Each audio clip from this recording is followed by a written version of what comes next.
Hello friends, welcome to CN study method. So friends, तो चलिए इस वीडियो में हम लोग पढ़ेंगे क्लास 6 का चैप्टर नंबर 11 है चर संख्या वर्बल्स। वर्बल्स के बारे में हम लोग पढ़ेंगे, सीखेंगे इसमें कि क्या होती है चर संख्या और कैसे ही इसके सवाल बनाए जाते हैं। पहले हम लोग, ये बेसिक है, 6 क्लास आपका बेसिक होता है, इसलिए हर चीज़ को ध्यान से देखिए। बेसिक अगर आपका मजबूत है तो एडवांस को आपको बनाने में कोई दिक्कत नहीं होगी।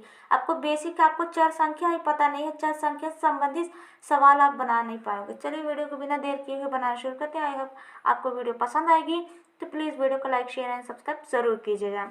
पढ़ना शुरू करते हैं। चर संख्या वर्बल्स। आप अपने चारों ओर ऐसी कई चीज़ों को देखते हैं जिनमें कुछ के मान स्थिर होते हैं और कुछ के मान बदलते रहते हैं। कुछ के मान स्थिर होते हैं और बदलते रहते हैं, जैसे किसी कुर्सी का भार तो आज या कल, कुछ दिनों में तो कुछ दिनों के बाद भी वही रहेगा किसी कुर्सी का भार। परंतु आप जब बीज का अंकुरण हम देखते हैं तो उससे निकले पौधे की लंबाई धीरे धीरे बदलती रहती है। मतलब कोई ठोस वस्तु ऐसा होता है जो कि उसका मान, भार वही का वही होता है, लेकिन कुछ वस्तुएं ऐसी होती है जो दिन प्रतिदिन बदलते रहते हैं। इसी प्रकार कक्षा की लंबाई और चौड़ाई स्थिर है, ठीक है। कक्षा की लंबाई चौड़ाई स्थिर है, परंतु बारिश के दिनों में कुएं के पानी का स्तर 1 माह बाद कितना बदल जाएगा यह नहीं बताया जा सकता। आप अपनी कॉपी में इस तरह के 5 उदाहरण लिखिए जहां मान स्थिर रहते हैं एवं 5 उदाहरण ऐसे लिखिए जहां मान अस्थिर रहते हैं। जैसे कि हम लोग किसी चीज़ का भार वगैरह आप कर सकते हो, कोई 5 ठो आप क्या कर सकते हो, ऐसी चीज़ें जो दिन प्रतिदिन बदलती रहती है। जैसे बारिश में आने वाली बारिश की कितने सेंटीमीटर होगी, ठंड किस दिन कितना ज़्यादा बढ़ेगा, गर्मी किस दिन कितना ज़्यादा बढ़ेगा, किसी खेत का अनाज किस साल कितना है, किस साल कितना, वो बदलता रहता है। लेकिन अस्थिर वाला ऐसा होता है, खेत की लंबाई चौड़ाई नहीं बदलती, लेकिन खेत में उगने वाले अनाज की किसी बार की पैदावार अच्छी होती है, किसी बार की कम, तो उस समय क्वांटिटी में डिफरेंसेस आ जाते हैं। तो स्थिर मान और अस्थिर मान के बारे में आपको समझ में आ गया होगा। कक्षा में उदाहरणों को कॉपी में लिखते समय अनु ने रोहन से कहा कि मैं तो यहाँ लिखूंगी कि मेरे पिताजी की उम्र तो बदल रही है। अब देखो, उम्र भी, हमारी उम्र स्थिर नहीं है, उम्र बदलती रहती है, परंतु उनकी लंबाई, उम्र हमारी बदलती है लेकिन हमारी लंबाई जितने साल के बाद स्थिर होती है तो वहीं पर वो स्थिर रहती है फिर हमेशा के लिए। रोहन ने भी कहा कि मैं यहाँ लिखूंगा कि हमारे खेत का रकबा 4 एकड़ है, मतलब कि लंबाई चौड़ाई बोल रहा है, परंतु पैदा होने वाली फसल कभी कम तो कभी ज़्यादा होती है, मैंने बताया ना।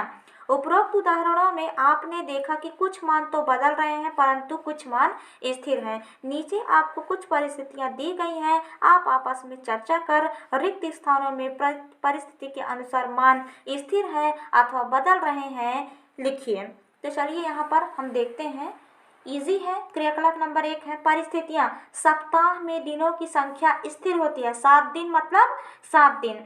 माह जनवरी में दिन का तापमान, अब तापमान बदलते हैं, कहीं किसी माह ठंडी, किसी माह कम ठंडी, किसी माह गर्मी, किसी माह अधिक गर्मी, किसी माह बरसात हो जाती है, तो इनका मान बदल रहा है तापमान का। अस्थिर है ये, अस्थिर। आपकी कक्षा में रोज आने वाले छात्रों की संख्या भी बदलती रहती है, मतलब अस्थिर है, किसी हर रोज जितने हैं उतने ही आए, ऐसा पॉसिबल नहीं हो सकता। चौथा है हॉकी के खेल में खेलने वाले खिलाड़ियों की संख्या स्थिर, मतलब 11 है तो 11 ही रहेंगे, उससे अधिक रूल के अकॉर्डिंग उससे अधिक नहीं किया जाता। 1 किलोग्राम आलू में आलुओं की संख्या, 1 किलोग्राम आलू में आलुओं की संख्या बदलती रहेगी। कैसे? अगर हम बड़ा आलू तौलेंगे तो कम आलू होगा, यदि हम छोटे आलू तौलेंगे तो ज़्यादा आलू होगा, तो इसमें संख्या बदलती रहती है ना। इतना तो आपको समझ में आ गया होगा। इधर और पढ़ते हैं। अंतिम उदाहरण को हल करते समय हमीदा ने अपने साथियों से कहा, यदि आलू बड़े होंगे तो 1 किलोग्राम में कम आएंगे, परंतु यदि आलू छोटे होंगे तो 1 किलोग्राम में ज़्यादा आएंगे। हम तो यह भी नहीं बता सकते हैं कि एक थैले में आने वाले आलूओं की संख्या क्या होगी। ऐसे ही कुछ हल हमारे कल हमारे साथ घर में हुआ। पिताजी ने हम सभी भाई बहनों को चक्कर में डाल दिया। उनके रूमाल में कुछ टॉफियां बंधी हुई थी। उन्होंने पूछा, इस रूमाल में कितनी टॉफियां हैं? हमें टॉफियों की संख्या मालूम नहीं थी, तो कैसे बताते? क्या टॉफियों की संख्या बताने का कोई तरीका नहीं है? इस पर राजू ने कहा कि चलो अपनी गणित शिक्षिका से पूछें। शिक्षिका ने बच्चों की समस्या को सुना और एक नई समस्या बच्चों के सामने रख दी। उन्होंने पूछा कि इस चौक के डिब्बे में कितने चौक हैं? बच्चों ने अंदाज से अलग अलग संख्या बताई। हमीदा ने 12, राजू ने 18, अनु ने 16, रोहन ने 20 इत्यादि। शिक्षिका ने कहा, इनमें से यदि 5 चौक निकाल दें तो आपके अनुसार डिब्बे में कितने चौक बचेंगे? हमीदा, राजू, अनु और रोहन ने हिसाब लगाकर संख्या क्रमशः बताया। अब उसमें 5-5 घटा दिए, जितने जितने उसमें बोले हैं। तो 12 में 5 गया 7, बचा 18 में से 5 गया 13, बचा 16 में से 5 गया 11, बचा 20 में से 5 गया 15, बचा। चूंकि डिब्बे में चौक की संख्या मालूम नहीं थी, इसलिए उत्तर अलग अलग आए। यदि इन संख्यात्मक मानों की जगह हम चौक की संख्या 5 लिखें तो सभी उत्तर एक समान आ जाएगी। ठीक है, क्या हुआ है, सब लोगों को मालूम नहीं है तो अलग अलग आंसर आ रहे हैं। इसमें एक स्थिर मान लिख रहे हैं, तो उसके बाद फिर क्या आंसर आएगा, अब आगे देखते हैं। किंतु इस प्रकार लिखने से बार बार चौक की संख्या लिखनी पड़ेगी। क्या इसे संक्षेप में लिखने का कोई तरीका है? यदि डिब्बे में चौक की संख्या को हम 4 लिखें और इसमें से 5 चौक निकाल दें तो डिब्बे में चौक की संख्या 5 होगी। इसी तरह यदि इस डिब्बे में 3 चौक डाल दें तो डिब्बे में चौक की संख्या 4 + 3 होगी। इसलिए इसे समझने के लिए एक और उदाहरण देखें। टॉफ़ी के पैकेट में 20 टॉफ़ियाँ हैं, परंतु पैकेट की कीमत मालूम नहीं है। एक टॉफ़ी का मूल्य 50 पैसा है, तो पैकेट का मूल्य 20 × 0.50 रुपये मतलब 10 रुपये होगा। एक टॉफ़ी की मूल्य 1 रुपया है, तो पैकेट का मूल्य 20 × 1 = 20 रुपये होगा। एक टॉफ़ी का मूल्य 2 रुपये है, तो पैकेट का मूल्य 20 × 2 = 40 रुपये होगा। अब ये भी एक एक नियम की जैसे इसमें सवाल आ रहे हैं। ठीक है, इस प्रकार यहाँ पैकेट का मूल्य 20 × 1 टॉफ़ी का मूल्य होगा। यहाँ यदि एक टॉफ़ी के मूल्य के स्थान पर x रुपये या y रुपये या z रुपये या कोई भी अक्षर लिखें तो पैकेट का मूल्य 20x रुपये या 20y रुपये या 20z रुपये होगा। ठीक है, आगे समझ में आएगा आपको क्या यूज़ हो रहे हैं। ऐसे ही एक और उदाहरण देखते हैं। एक वर्ग में प्रत्येक भुजा की लंबाई 20 इकाई है, तो वर्ग का परिमाप 4 × 2 इकाई। यदि वर्ग की प्रत्येक भुजा की लंबाई 3 इकाई है, तो वर्ग का परिमाप 4 × 3 इकाई। अब वर्ग यहाँ 4 क्यों आया है? क्योंकि वर्ग मतलब 4 उसके भुजाएं होती हैं, इसलिए आया है। तो 4 × 3 इकाई। यदि वर्ग की प्रत्येक भुजा की लंबाई 7 इकाई है, तो वर्ग का परिमाप 4 × 7 इकाई। यदि वर्ग की प्रत्येक भुजा की लंबाई a इकाई है, तो वर्ग का परिमाप 4 × a इकाई है। ऊपर के सभी उदाहरणों में आपने देखा कि कुछ राशियां तो स्थिर हैं, जैसे पैकेट का मूल्य 20 रुपये तो 20 रुपये है, परंतु x रुपये अर्थात एक टॉफ़ी के मूल्य बदलने पर पैकेट का मूल्य बदल जाता है। इसी प्रकार वर्ग का परिमाप 4a में a4 स्थिर है, परंतु भुजा का मान या a इकाई के बदलने पर वर्ग का परिमाप बदल जाता है। सभी उदाहरणों को देखने के बाद हमीदा ने सोचा कि सभी बदलने वाले मानों को किसी अक्षर द्वारा लिखा जाता है। इसलिए हम कह सकते हैं कि मेरे पिताजी के रुमाल में z टॉफ़ी रही होगी। z का मान हम कुछ और जानकारी मिलने पर ही निकाल सकते हैं, अन्यथा नहीं। ठीक है, मतलब कि ये सस्पेंस मान होते हैं। इसी प्रकार ये बदलने वाली राशियां ही चर राशि हैं। अब देखो, बदलने वाली राशियों का हम क्या राशि बोलते हैं? चर राशि मतलब कि जो ABCD XYZ या आबा सादा जो भी आते हैं उसको हम लोग चर संख्या बोलते हैं। संख्यात्मक मान को अचर बोलते हैं। जो भी इन चर संख्या के साथ संख्यात्मक मान होते हैं वो अचर राशि होते हैं। और जो ABCD या आबा सादा या फिर कोई भी अक्षर यूज होता है तब वो चर राशि कहलाती हैं। इनका कोई भी मान हो सकता है। इन्हें हिंदी अथवा अंग्रेजी वर्णमाला के किसी भी अक्षर जैसे आ बा सादा या क ख ग घ ABCD PQR XYZ द्वारा लिखा जाता है। तो अब आपको समझ में आया कि चर संख्या किसे बोलते हैं। चर संख्या ये अल्फाबेट को बोलते हैं, जो भी चाहे हिंदी का हो इंग्लिश का हो। चर संख्या हम किसे बोलते हैं, इन अल्फाबेट को बोलते हैं द्वारा लिखा जाता है। इन्हीं अंकों को चरांक या बीजांक भी कहते हैं। तो इन्हीं अंकों को क्या बोलते हैं, चरांक या बीजांक बोलते हैं।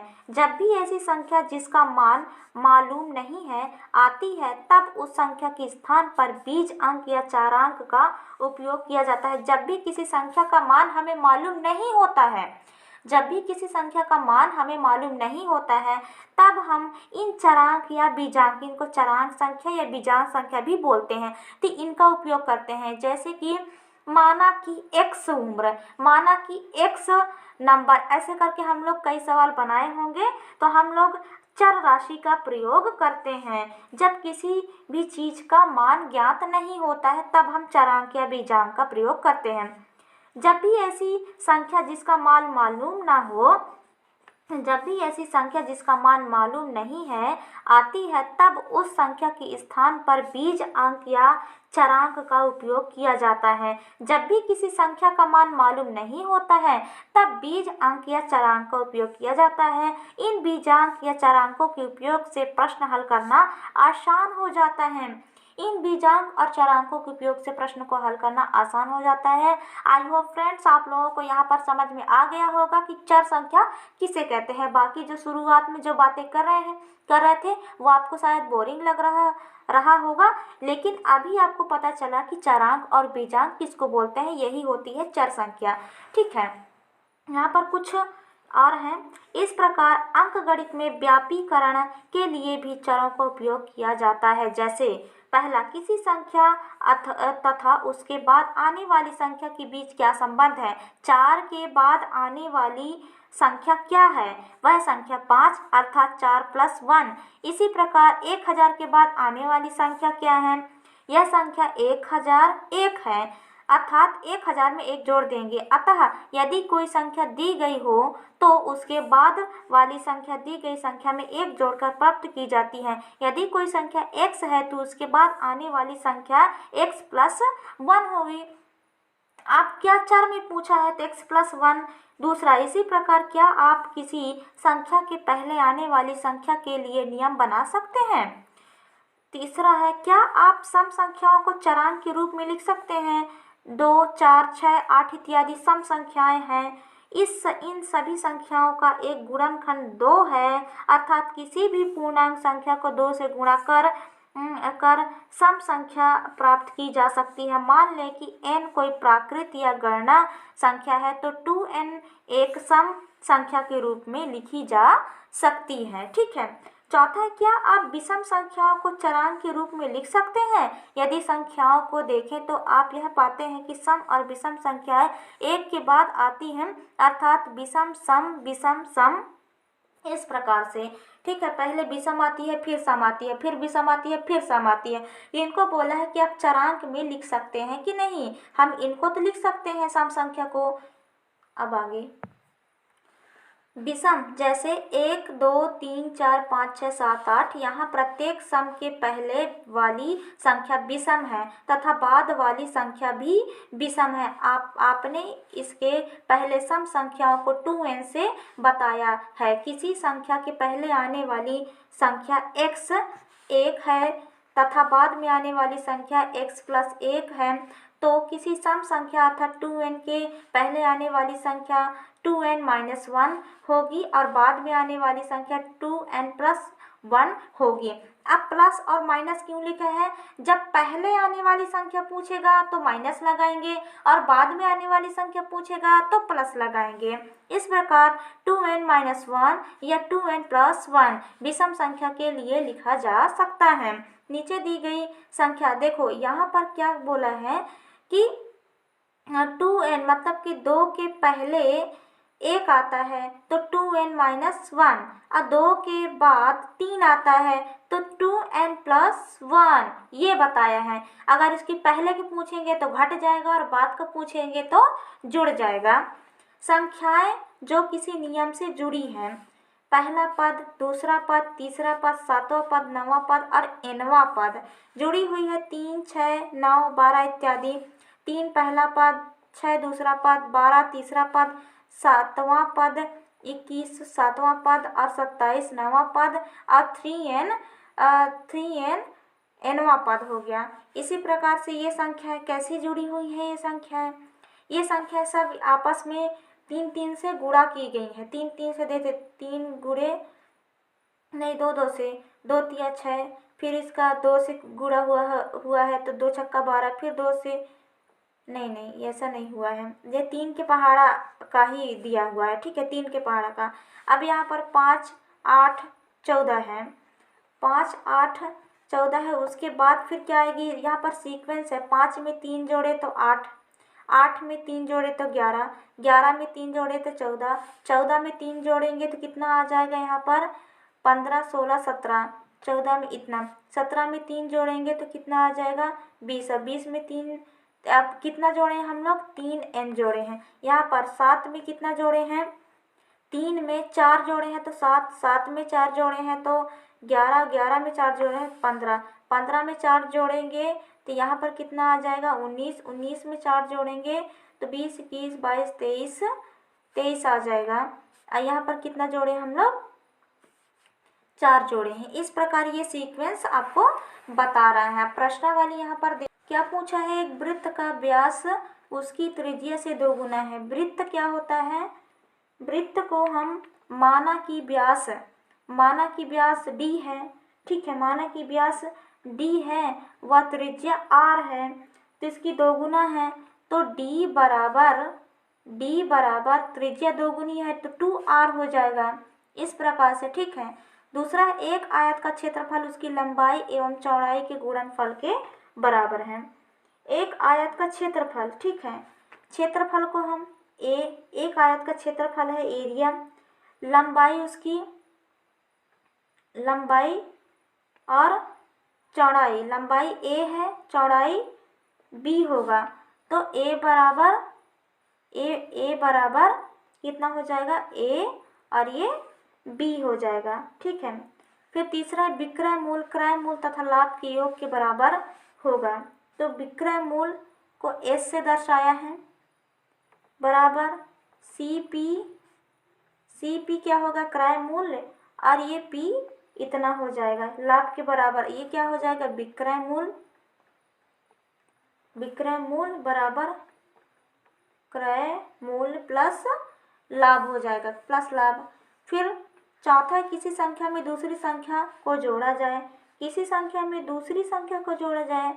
प्रथम संख्या a है और द्वितीय संख्या b है तो जोड़ा जाए तो a प्लस b को जोड़ा जाए, ये बोला है। किसी संख्या में से 7 निकाले जाए तो माना कि संख्या x है, उसमें से 7 निकालना, अब निकालने की बात हो रही है तो माइनस। ठीक है। फिर मिश्र धन मूलधन तथा ब्याज की योग के बराबर होगा। मिश्र धन a है और या योग, जब भी योग आएगा तो आपको प्लस करना है, निकालना, छोड़ना, उसके पहले क्या होगा? उसके लिए माइनस होगा। तो ये इतना हो जाएगा, इतना हो गया ये। इसको आप डिटेल, यही है डिटेल उसका, इससे ज़्यादा कुछ है नहीं। ठीक है। प्रश्न नंबर दूसरा, सही गलत छांटिए, गलत कथनों को सुधार कर लिखिए। संख्या a का परवर्ती a प्लस 1 है, सही है। x का मान परिस्थिति के अनुसार बदलता रहता है, ये भी सही है। 2n एक विषम संख्या होगी? नहीं, सम संख्या होगी, ये सम संख्या होगी। ठीक है। फिर उसके बाद क्या है, m गुणे n दो अज्ञात संख्याओं का गुणनफल।